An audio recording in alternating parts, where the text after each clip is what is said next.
பால் பாலபாஸ்கரன் கொடுக்கும் சிலுவையின் செய்தியை கேட்டுக்கொண்டிருக்கும் யாவரையும் இச்செய்தி மூலமாக சந்திப்பதில் பெரும் மகிழ்ச்சி அடைகிறோம். கர்த்தராகிய இயேசு கிறிஸ்துவனுடைய கிருபையும் தேவனுடைய அன்பும் பரிசுத்த ஆவியானவருடைய ஐக்கியமும் உங்கள் அனைவரோடும் கூட இருப்பதாக. ஆமென்.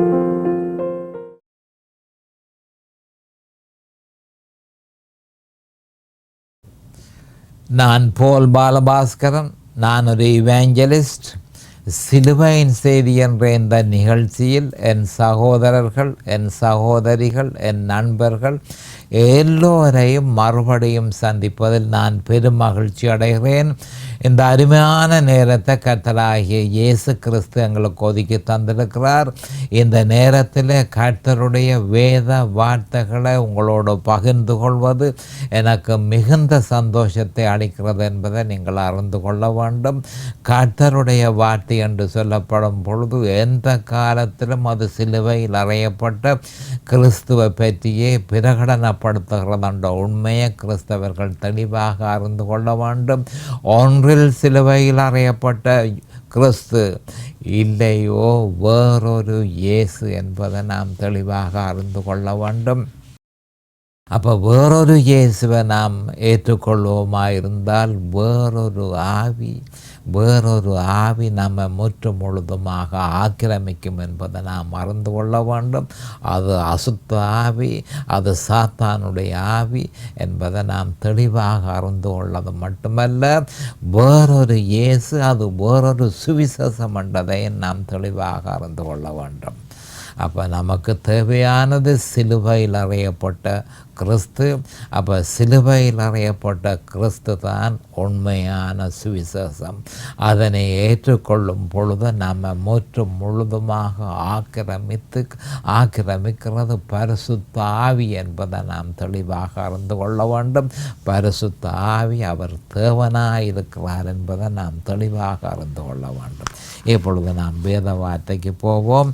ரோமர் 8:8 மாம்சத்துக்குட்பட்டவர்கள் தேவனுக்கு பிரியமாய் இருக்க மாட்டார்கள்.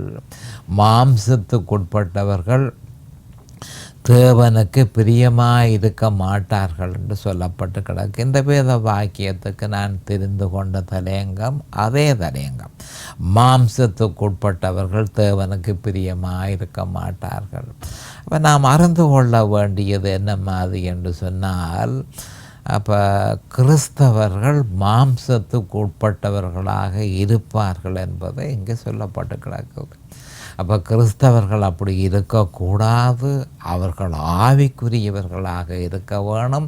ஆனால் கிறிஸ்தவர்கள் துரதிர்ஷ்டவசமாக தேவனால் நியமிக்கப்பட்ட வழி, ஜெயம் கொண்ட கிறிஸ்தவ வாழ்க்கைக்கு தேவனால் நியமிக்கப்பட்ட வழி அவர்களுக்கு தெரியாதபடியினால், அல்லது தெரிஞ்சிருந்தும் சில வேளைகளில் அதை அறிய விருப்பம் இல்லாமல் இருக்கிறபடியினாலும் அவர்கள் மாம்சத்தில் செயற்படக்கூடிய சாத்தியக்கூறு நிச்சயமாக உண்டு என்பதை நாம் அறிந்து கொள்ள வேண்டும். நாம் இப்பொழுது ஜெபத்திற்கு கடந்து செல்வோம். அருமையானங்கள் பிதாவே, உமக்கு ஸ்தோத்திரம். பரலோகத்தின் தேவனே, உமக்கு ஸ்தோத்திரம். உம்முடைய குமாரன் இயேசு கிறிஸ்துவ பலியாக சிலுவையில் ஒப்பு கொடுத்து அவருடைய விலையேறப்பெற்ற இரத்தத்தினால் தேவரீர் நிறங்கள் எல்லோரையும் மீட்டு கொண்டீர். அதற்காக இன்றைக்கும் ஸ்தோத்திரம். இந்த நேரத்தில் இதனை கேட்டுக்கொண்டிருக்கும் என் சகோதர சகோதரிகள், நண்பர்கள் எல்லோரையும் தேவரீர் ஆசீர்வதித்து அபிஷேகித்து அவர்களுக்கு பிரகாசமான மனக்கண்களை கொடுத்து உம்முடைய வேத வார்த்தைகளை அறிந்து கொள்ளக்கூடிய பாக்கியத்தையும் அவர்களுக்கு கொடுத்தருட வேண்டும் என்றும், அதே நேரம் அடியேனையும் அபிஷேகித்து உம்முடைய வேத வார்த்தையை நிதானமான முறையில் போதிக்கத்தக்கதாக உம்முடைய பரிசுத்த ஆவியானவர், அவரே போதகராக இருக்கிறார், அவரே ஆசிரியராக இருக்கிறார், அவரே போதனையை செய்ய வேண்டும் என்று இயேசு கிறிஸ்துவின் நாமத்தினால் கேட்டுக்கொள்கிறேன் பிதாவே. ஆமேன் and amen and amen. Hallelujah, hallelujah, hallelujah. Thank you Jesus. Praise the Lord, praise the Lord, praise the Lord. கடந்த செய்தியில் நான் குறிப்பாக உங்களுக்கு சொல்லியிருந்தேன், இந்த பலன், அதாவது அப்போஸ்தலர் 1:8 சொல்லப்பட்ட பலன் அது கிறிஸ்தவர்களை பலனாக்குறதுன்றதல்ல, அது முற்றும் முழுதுமாக பரிசுத்த ஆவியினுடைய பலன் என்று உங்களுக்கு சொல்லியிருந்தேன். இதனைத்தான் 1 கொரிந்தியர் 1:18 சொல்லப்பட்டிருக்கிறது. சிலுவையை பற்றிய உபதேசம் கெட்டு போகிறவர்களுக்கு பைத்தியமாக இருக்கிறது, ரட்சிக்கப்படுகிற நமக்கோ அது தேவ பலனாக இருக்கிறது, அது தேவ பலனாக இருக்கிறது. அப்போ ரட்சிக்கப்பட்ட கிறிஸ்தவர்களுக்கு பலன் ஆறில் இருக்குது? மனுஷனிலே அந்த பலன் அல்ல, அது பரிசுத்த ஆவியிலேயே இருக்குது. அப்போ கிறிஸ்துவை ஏற்றுக்கொண்டு கிறிஸ்துவுக்குள் ஞானஸ்நானம் செய்யப்பட்டு அந்த வல்லமை தனக்கு கிடைக்க வேணும் என்று சொல்லி பரிசுத்த ஆவியினால் நிரப்பப்பட்ட ஒருவனுக்கு பரிசுத்த ஆவியானவர் தேவ பலனாக இருக்கிறார், தேவ பலனாக இருக்கிறார் என்றதை நாம் அறிந்து கொள்ள வேண்டும். அப்போ இந்த வல்லமை கிறிஸ்துவையும் அவர் சிலுவையில் நிறைவேற்றியதையும் விசுவாசிக்கும் பொழுது பரிசுத்த ஆவியானவரால் செயற்படுத்தப்படுகிறதே தவிர விசுவாசிகளினாலே அல்ல என்ற உண்மையை நாம் அறிந்து கொள்ள வேண்டும். அப்போ என்னில் பலன் இருக்குது என்று சொல்லி பரிசுத்த ஆவியானவரால் நான் இப்போ நிரப்பப்பட்டிருக்கிறேன், நான் அப்படியால் என்னில் பலன் வந்துட்டுதுன்னு சொல்லி ஒரு பலனும் கிறிஸ்தவனுக்கு இல்லை. அதாவது ரட்சிக்கப்பட முந்தி என்ன மாதிரி இருந்தானோ அதே பலத்தோடு தான் இப்போவும் இருக்கிறான். ரட்சிக்கப்பட்ட பிறகும் ஒரு விசுவாசி இருக்கிறான் என்ற உண்மையை நாம் தெளிவாக அறிந்து கொள்ள வேண்டும். அப்போ நடந்தது என்ன? அப்போ வல்லமை எப்படி அவன்கிட்ட வருகுதுன்னு சொன்னால், அவன் கிறிஸ்துவையும் அவர் சிலுவையில் நிறைவேற்றினதையும் விசுவாசிக்கும் பொழுது பரிசுத்த ஆவியானவரினால வல்லமை விசுவாசியினிலே செயற்படுத்தப்படுகிறதே தவிர விசுவாசியினாலே அல்ல. பரிசுத்த ஆவியினால விசுவாசியில் செயற்படுத்தப்படுகிறதே தவிர விசுவாசியினால் செயற்படுத்த முடியாது என்பதை நாம் தெளிவாக அறிந்து கொள்ள வேண்டும். துரதிர்ஷ்டவசமாக அநேகமான விசுவாசிகள் தங்களை பரிசுத்த ஆவியானவர் பலப்படுத்துவதாக அனுமானித்து சுய பலத்தையே பலப்படுத்துகிறார்கள், சுய பலத்தையே பலப்படுத்துகிறார்கள், சுய நீதியையே பலப்படுத்துகிறார்கள். அப்போ சுயநீதியை பலப்படுத்த போய் தேவநீதியை அவர்கள் கைவிடுகிறார்கள் என்ற உண்மையை நாம் அறிந்து கொள்ள வேண்டும். ஆனால் பவுலப்போஸ்தலர் என்ன சொல்லியிருக்கிறார் என்பதை ஒவ்வொரு கிறிஸ்தவனும் கவனமாக அறிந்து கொள்ள வேண்டும். அப்போ அவர் என்ன சொல்கிறார் என்று சொன்னால், நாம் பலவீனமாக இருக்கும் பொழுதே பலவான்களாக இருக்கிறோம். கவனமாக கேட்டுக்கொள்ளுங்கள். நாம் பலவீனர்களாக இருக்கும் பொழுதே பலவான்களாக இருக்கிறோம் என்பதை பற்றி 2 கொரிந்தியர் 12:9-10 பரிசுத்த ஆவியினால் ஏவப்பட்டு பவுலப்போஸ்தலர் சொல்கிறது என்னவென்றால், அதற்கு அவர் என் கிருபை உனக்கு போதும், பலவீனத்திலே என் பலம் பாருங்கள், பலவீனத்திலே என் பலம் பூரணமாய் விளங்கும் என்றார். ஆகையால் கிறிஸ்துவின் வல்லமை என் மேல் தங்கும்படி என் பலவீனங்களை குறித்து நான் மிகவும் சந்தோஷமாய் மேன்மை பாராட்டுவேன். என் பலவீனங்களை குறித்து, என் பலன்களை அல்ல, என் பலவீனத்தை குறித்து நான் சந்தோஷமாய் மேன்மை பாராட்டுவேன். அந்தபடி நான் பலவீனனாயிருக்கும் போதே பலமுள்ளவனாயிருக்கிறேன். ஆகையால் கிறிஸ்துவின் நிமித்தம் கவனமாக கேட்டுக்கொள்ளுங்கள். கிறிஸ்துவின் நிமித்தம் எனக்கு வரும் பலவீனங்களிலும், நிந்தைகளிலும், நெருக்கங்களிலும், துன்பங்களிலும், இடுக்கண்களிலும் நான் பிரியப்படுகிறேன் என்று பவுலப்போஸ்தலர் தெளிவாக சொல்லியிருக்கிறார். இதனுடைய ஆவிக்குரிய பொருளை சற்று விபரமாக பார்ப்போம். அதற்கு அவர் இப்போ என்ன சொல்லப்பட்டு கிடக்கு, ஆண்டவர் பதில் கொடுத்தார். ஆனால் என்ன நடந்தது, பவுலப்போஸ்தலர் எனக்கு இந்த முள்ளை எடுத்து விடும், என்னுடைய மாம்சத்தில் இருக்கிற முள்ளை எடுத்து விடும் என்று சொல்லி 3 தரம் கேட்ட அவர் எந்த விதமான பதிலும் அவர் கொடுக்கவில்லை. ஆனால் இப்போ பதில் கொடுத்திருக்கிறார். என்ன மாதிரி என்று சொன்னால், பவுலப்போஸ்தலருடைய கோரிக்கை நிராகரிக்கப்பட்டது. அப்போ என்ன அந்த கோரிக்கை, என் மாம்சத்தில் இருக்கிற முள்ளை அகற்றி விடும் என்று சொல்லி பவுலப்போஸ்தலர் கேட்டார். ஆனால் அது அகற்றப்படவில்லை.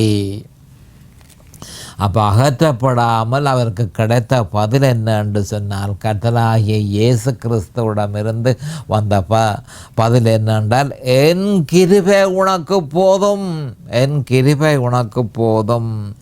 அப்போ கிருபை தேவனிடத்திலே இருந்து நமக்கு கிடைக்கும் சகல நன்மையும் கிருபை எனப்படும். அப்போ கிருபை சிலுவை மூலமாகவே நமக்கு கிடைக்கிறது என்பதையும், அதாவது அதற்கு தகுதி இல்லாத நமக்கு தங்கு தடையின்றி கிடைக்கிற சகல நன்மைக்கும் பெயர் கிருபை எனப்படும் என்பதை கிறிஸ்தவர்கள் அறிந்திருக்க வேண்டும். அதனை பரிசுத்த ஆவியானவரே நிறைவேற்றுகிறார்.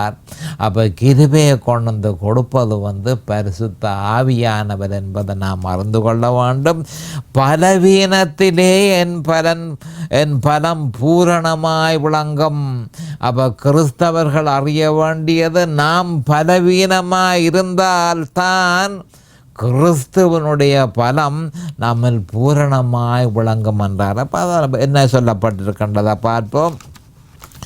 எல்லா விசுவாசிகளும் பலவீனம் உள்ளவர்களாகவே இருக்கிறார்கள். கர்த்தர் ஒரு நோக்கத்துக்காகவே நம்ம பலவீனர்களாக ஆக்கிறார் என்ற உண்மையை நாம் அறிந்து கொள்ள வேண்டும். அந்த நோக்கம் தன்னில் முற்று முழுவதும் தங்கியிருந்து தன்னுடைய பலனை பெற்றுக்கொள்ள வேண்டும் என்பதற்காகவே அப்படி செய்கிறார் என்ற உண்மையை நாம் அறிந்து கொள்ள வேண்டும். யாக்கோபின் மாம்சத்தை முறித்து அவனை பலவீனனாக்கினார். அப்போ தம்மில் தங்கியிருக்க வேண்டும் என்பதற்காகவே அப்படி செய்தார் என்று சொல்லி ஆதியாகமம் 32, 24, 25 சொல்லப்பட்டிருக்கு. அதற்கு அவனுடைய துடைச்சந்தை அவர் பிடித்து அவனுடைய மாம்சத்தின் பலத்தை முற்று முழுதுமாக அகற்றிவிட்டார். அப்போ அதற்கு பிறகுதான் அவன் யாக்கோபு என்ற பெயரை விட்டு விலகி இஸ்ரவேல் என்ற பெயர் அவனுக்கு கொடுக்கப்பட்டது என்றதை நாம் அறிந்து கொள்ள வேண்டும். ஆகையால் கிறிஸ்துவின் வல்லமை என்மேல் தங்கும்படி பவுலப்போஸ்தலர் சொல்கிறார். தன்னை தாழ்மைப்படுத்தும் வேதனைக்குரிய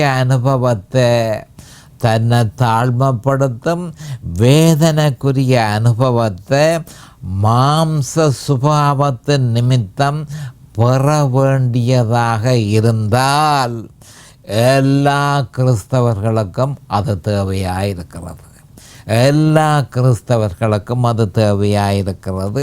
அது பெருமையின் சுபாவத்தை சிரமப்படுத்தி அவமானப்படுத்துகிறது. அப்படிப்பட்ட அனுபவம் ஒரு விசுவாசிக்கு பெருமதி வாய்ந்தது. அதாவது நினைத்து பார்க்க முடியாத பொறுமதி உள்ளது. அதாவது முற்று முழுதுமாக பெருமையின் சுபாவம் சிறுமப்படுத்தப்படுகிறது. அதாவது முற்று முழுதுமாக அந்த கிறிஸ்தவன் தாழ்மைப்படுகிறான். அப்போ அதை பார்ப்பதற்கு ஒரு அவமானமாக இருந்தாலும் அந்த விதமான அனுபவம் மிக முக்கியமானது. நம்ம தாழ்மைப்படுத்துகிற அந்த அனுபவம் ஒரு விசுவாசிக்கு மிகவும் முக்கியமானது என்பதை நாம் அறிந்து கொள்ள வேண்டும். என் பலவீனங்களை குறித்து நான் மிகவும் சந்தோஷமாய் மேன்மை பாராட்டுவேன். அதனால் ஏற்படுகிற பிரதிபலன்களின் நிமித்தம் அந்தபடி நான் பலவீனனாயிருக்கும் போதே பலமுள்ளவனாயிருக்கிறேன். ஆகையால் கிறிஸ்துவின் நிமித்தம் எனக்கு வரும் பலவீனங்களிலும் நிந்தகளிலும் நெருக்கங்களிலும் துன்பங்களிலும் இடுக்கண்களிலும் நான் பிரியப்படுகிறேன். கிறிஸ்து தன் பலத்தை என்னில் வெளிப்படுத்த முடியும். அது எப்பொழுது சாத்தியமாகும் என்றால், நான் பலவீனனாக இருக்கிறேன் என்ற உண்மையை ஒரு கிறிஸ்தவன் அறியும் பொழுதே கிறிஸ்து தன்னுடைய பலத்தை அவனுக்கு கொடுக்கிறார் என்றதை நாம் அறிந்து கொள்ள வேண்டும். அவனில் செயற்படுத்துகிறார் என்றதை அறிந்து கொள்ள வேண்டும். ஒவ்வொரு கிறிஸ்தவனும் பலவீனமாகவே இருக்கிறான். ஆனால் அதை அவன் அறிந்திருப்பதில்லை, அதனை அவன் ஏற்றுக்கொள்வதில்லை. அவன் அறிந்திருக்கும் பொழுது, அதனை ஏற்றுக்கொள்ளும் பொழுது கிறிஸ்துவின் பலம் அவனுக்கு கிடைக்கும் என்பதை நாம் அறிந்து கொள்ள வேண்டும். அப்போ இதனை கிறிஸ்தவர்கள் அடையாளம் கண்டு தம்மால் தேவனுக்குரிய எதையும் தம்முடைய சொந்த பலத்தினால் செய்ய முடியாது என்பதை உணர்வார்களாயின் அவர்கள் கிறிஸ்துவிலும் அவர் சிலுவையில் நிறைவேற்றியதிலும் தம்முடைய விசுவாசத்தை வெளிப்படுத்தி நங்கூரமிட்டு அதில் தங்கியிருப்பது இலகுவானது என்பதை நாம் தெளிவாக அறிந்து கொள்ள வேண்டும். அப்பொழுது அவர்களுக்கு தேவையான யாவற்றையும் பரிசுத்த ஆவியானவர் தம்முடைய பலத்தினால் அவர்களுக்கு நிறைவேற்றுவார். பரிசுத்த ஆவியிலேயே அந்த பலம் இருக்குது, பரிசுத்த ஆவியிலேயே அந்த வல்லமை இருக்குது. அப்போ கிறிஸ்தவன் செய்ய வேண்டியதென்ன? நான் பலவீனனாக இருக்கிறேன் என்பதை அறிஞ்சு அதை ஏற்றுக்கொண்டு இயேசு கிறிஸ்துவையும் அவர் சிலுவையில் செய்து முடித்ததை விசுவாசித்து அந்த விசுவாசத்தில் நிலைத்திருப்பானாகின் பரிசுத்த ஆவியானவர் அந்த வல்லமையை, அந்த பலத்தை அவனில் செயற்படுத்துவார் என்ற உண்மையை அவன் அறிந்திருக்க வேண்டும். அப்போ இதனையே பவுல் அப்போஸ்தலர் கலாத்தியர் 5:16-17 சொல்லியிருந்தார். மனுஷனுடைய மாம்ச பலம் ஆபத்தான விஷயம். அதற்காகத்தான் இங்கே தீர்ப்பு கொடுக்கப்பட்டிருக்கு. என்ன தீர்ப்பு கொடுக்கப்பட்டிருக்கு? கலாத்தியர் 5:16-17 பின்னும் நான் சொல்லுகிறது என்னவென்றால், ஆவிக்கேற்றபடி நடந்து கொள்ளுங்கள், ஆவிக்கேற்றபடி நடந்து கொள்ளுங்கள், அப்பொழுது மாம்ச இச்சையை நிறைவேற்றாதிருப்பீர்கள். மாம்சம் ஆவிக்கு விரோதமாகவும் ஆவி மாம்சத்துக்கு விரோதமாகவும் இச்சிக்கிறது. நீங்கள் செய்ய வேண்டும் என்று இருக்கிறவர்களை செய்யாதபடிக்கு இவைகள் ஒன்றுக்கொன்று விரோதமாய் இருக்கிறது என்று சொல்லி பரிசுத்த ஆவியானவர் பவுல் அப்போஸ்தலர் மூலம் கலாத்தியர் 5:16-17 சொல்லியிருக்கிறார். இதன் ஆவிக்குரிய பொருளை சற்று விபரமாக பார்ப்போம். பின்னும் நான் சொல்லுகிறது என்னவென்றால், ஆவிக்கேற்றபடி. அப்போ ஆவிக்கேற்றபடி என்று சொன்னால் கிறிஸ்துவிலும் அவர் சிலுவையில் நிறைவேற்றியதிலும் நம்முடைய விசுவாசத்தை பிரத்தியேகமாக வைப்பதனாலேயே இது சாத்தியமாகும் என்ற உண்மையை நாம் அறிந்து கொள்ள வேண்டும். இதன் மூலமாகவே பரிசுத்த ஆவியானவர் செயற்படுகிறார் என்ற உண்மையை நாம் அறிந்து கொள்ள வேண்டும். ரோமர் 8:1-2 சொல்லப்பட்டிருக்கு, கிறிஸ்து இயேசுவினாலே ஜீவனுடைய ஆவியின் பிரமாணம் என்ன பாவம் மரணம் என்னும் பிரமாணத்தின்று விடுதலை ஆக்கிட்டே என்று சொல்லி ரோமர் 8:2 தெளிவாக சொல்லப்பட்டிருக்கிறது. அப்போ இங்கே சொல்லியிருக்கிற விஷயம் என்ன மாதிரி என்றால், பின்னர் நான் சொல்லுகிறது என்னவென்றால், ஆவிக்கேற்றபடி நடந்து கொள்ளுங்கள், உங்களுடைய நடத்தைகளை கட்டளையிடுங்கள். என்ன மாதிரி நீங்கள் நடக்கிறீர்களோ, ஆவியானவர் என்ன சொல்கிறாரோ அதன்படி நீங்கள் உங்களுடைய நடத்தைகளை கட்டளையிடுங்கள். அப்பொழுது மாம்ச இச்சையை நிறைவேற்றாதிருப்பீர்கள். அப்போ இது என்னத்தை சொல்லுதுன்னு சொன்னால், விசுவாசியில் பாவ சுபாவம் இருக்கு என்றதை இந்த வேத வாக்கியம் உறுதிப்படுத்துகிறது. அசுத்தமான எண்ணங்கள் அவனில் இருக்கிறத பிரகடனப்படுத்துகிறது.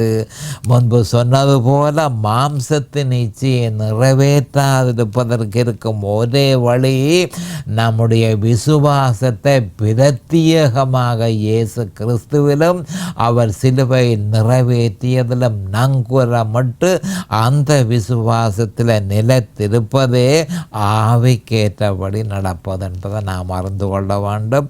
மாம்சம், அப்போ இந்த இடத்துல மாம்சம் என்று சொல்லப்படுகிறது, கவனமாக கேட்டுக்கொள்ளுங்கள். மாம்சம் என்று சொல்லப்படுகிறது கேடான விருப்பங்கள், அசுத்தமான எண்ணங்கள், அசுத்தமான விருப்பங்கள், இதுகளெல்லாம் மாம்சம். அப்போ மாம்சம் ஆவிக்கு விரோதமாயும், அதனுடைய அர்த்தம் என்ன? பரிசுத்த ஆவிக்கு விரோதமாக மாம்சம் செயல்படுகிறது. ஏனென்று சொன்னால் பரிசுத்த ஆவியானவர் உள்ளுக்குள்ள வந்தவுடனே, பரிசுத்த ஆவியினால் நிரப்பப்பட்டு அவர் வல்லமையாக நமக்குள் வந்த உடனே இந்த மாம்சம் முழுதுமாக பரிசுத்த ஆவிக்கு எதிராக செயற்படுகிறது என்ற உண்மையை நாம் அறிந்து கொள்ள வேண்டும். பரிசுத்த ஆவிக்கு எதிராக மாம்சம் செயற்படுகிறது. அதைத்தான் 17ஆம் வசனத்தில் கலாத்தியர் 5:17 சொல்லப்பட்டிருக்க, மாம்சம் ஆவிக்கு விரோதமாகவும் ஆவி மாம்சத்துக்கு விரோதமாகவும் பரிசுத்த ஆவியானவர் ஒருவரே மாம்சத்தை கட்டுப்படுத்த வல்லவர். அப்போ எப்போ அவர் கட்டுப்படுத்துகிறார் என்று சொன்னால், விசுவாசி தன்னுடைய விசுவாசத்தை, அந்த விசுவாசத்தை பிரத்தியேகமாக இயேசு கிறிஸ்துவிலும் அவர் சிலுவையில் செய்து முடித்ததிலும் நங்கூரமிட்டு அதில் நிலைத்திருக்கும் பொழுது பரிசுத்த ஆவியானவர் வல்லமையாக விசுவாசியில் செயல்பட்டு மாம்சத்தை கட்டுப்படுத்துகிறார். ஆவி மாம்சத்துக்கு விரோதமாகவும் ஈச்சிக்கிறது. நீங்கள் செய்ய வேண்டும் என்று இருக்கிறவர்களை செய்யாதபடிக்கு. அப்போ பரிசுத்த ஆவி இல்லாமல் விசுவாசி பரிசுத்தமான வாழ்க்கை ஒரு பொழுதும் வாழ முடியாது. அதை அவர் எப்போ என்று சொன்னால், சிலுவையின் மூலமாகவே அவர் செயற்படுகிறபடியினால் அவர் மனுஷன்கிட்ட விசுவாசித்து என்னத்தை எதிர்பார்க்கிறார்? உன்னுடைய விசுவாசத்தை பிரத்தியேகமாக, எக்ஸ்க்ளூசிவ்லி பிரத்தியேகமாக இயேசு கிறிஸ்துவிலும் அவர் சிலுவையில் செய்து முடித்ததிலேயும் விசுவாசித்து அந்த விசுவாசத்தில் நிலைத்திருக்கும் பொழுது பரிசுத்த ஆவியானவர் வல்லமையாக செயல்படுகிறார். அப்போ நீங்கள் செய்ய வேண்டும் என்று இருக்கிறவைகளை செய்யாதபடிக்கு இவைகள் ஒன்றுக்கொன்று விரோதமாக இருக்கிறது. பரிசுத்த ஆவி மாம்சத்துக்கு விரோதம், மாம்சம் பரிசுத்த ஆவிக்கு விரோதம். ஒரு காலமும் ரெண்டும் ஒன்றோடு ஒன்று ஒத்து போக மாட்டாது. பவுல் அப்போஸ்தலர் சொன்னது போல பழைய சுபாவம் தூக்கி எறியப்பட வேண்டும். இது ஒரு அருமையான வசனம் சொல்லப்பட்டு கிடக்க, கவனமாக கேட்டுக்கொள்ளுங்கள். எபேசியரில் 4ஆம் அதிகாரம் 24ஆம் வசனம் என்று நினைக்கிறேனே. எபேசியர் 4ஆம் அதிகாரம் 22, 23, 24 என்ன சொல்லப்பட்டிருக்கென்று சொன்னால், அந்தபடி முந்தின நடக்கைக்குரிய மோசம் போக்கும் இச்சைகளாலே கெட்டு போகிற பழைய மனுஷனை நீங்கள் களைந்து போட்டு, விசுவாசத்தின் மூலம்தான் களைய முடியும், களைந்து போட்டு உங்கள் உள்ளத்திலே புதிதான ஆவி உள்ளவர்களாகி, பரிசுத்த ஆவி புதிதான ஆவி உள்ளவர்களாகி மெய்யான நீதியிலும் பரிசுத்தத்திலும் தேவனுடைய சாயலாக சிருஷ்டிக்கப்பட்ட புதிய மனுஷனை தரித்து கொள்ளுங்கள். பழைய மனுஷனை களைந்து புதிய மனுஷனை தரித்து கொள்ளுங்கள் என்று தெளிவாக சொல்லப்பட்டிருக்கு. அப்போ விசுவாசத்தில் நாம் அந்த விசுவாசத்தில் உறுதியாக நிற்கும் பொழுது பரிசுத்த ஆவியானவர் அதனை செய்வார் என்பதை நாம் அறிந்து கொள்ள வேண்டும். அவர் ஒருவரே அதனை செய்ய வல்லவர் என்பதையும் நாம் தெளிவாக அறிந்து கொள்ள வேண்டும்.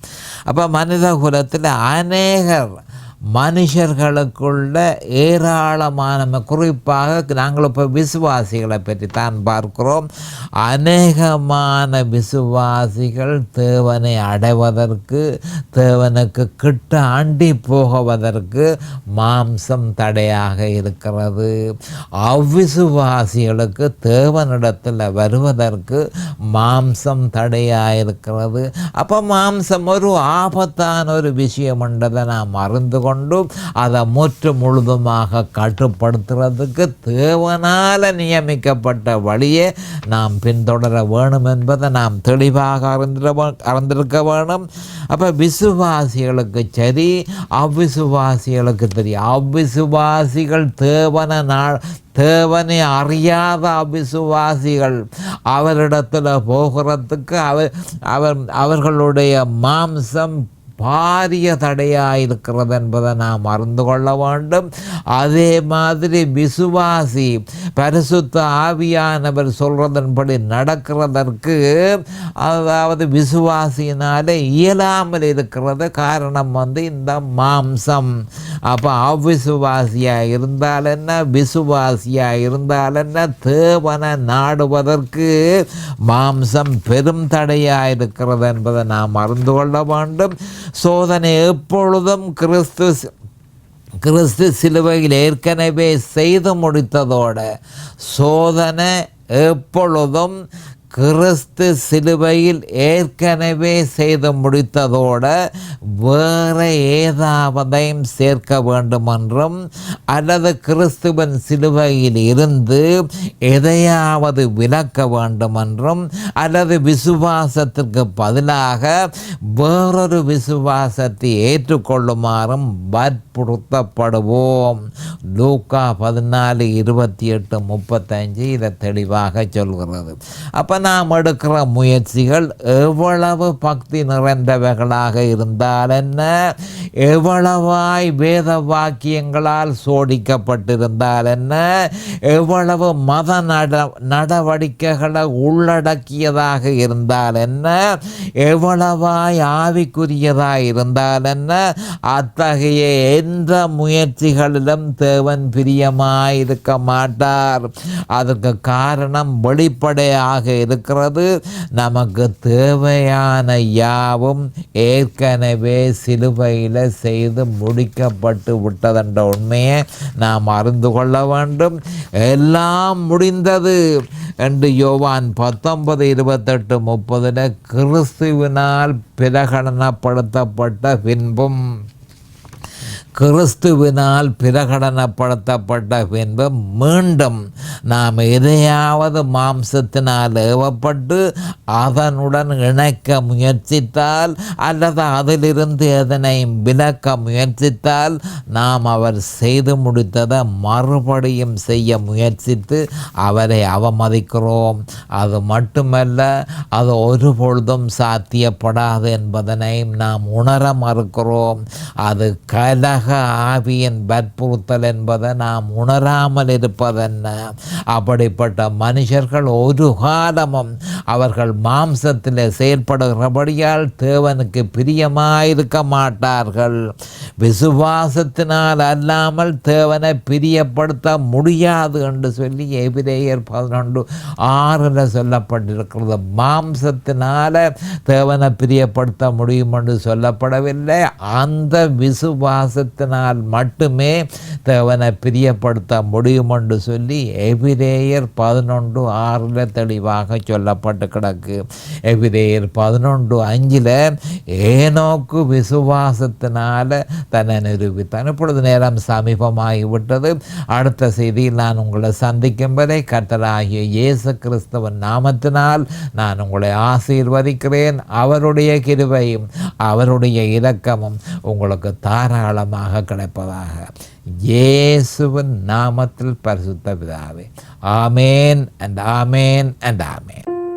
இந்த சிலுவையின் செய்தியை கேட்பவர்கள் அதன் ஆவிக்குரிய பலனை பூரணமாக அடைய வேண்டும் என்பதே நம்முடைய பிரார்த்தனையாகும். தொலைபேசி மூலம் தொடர்பு கொள்ள விரும்புவோர் 647-465-1224 மூலமும், இமெயில் மூலம் தொடர்பு கொள்ள விரும்புவோர் paulbalabaskaran@ gmail.com மூலமும் தொடர்பு கொள்ளலாம்.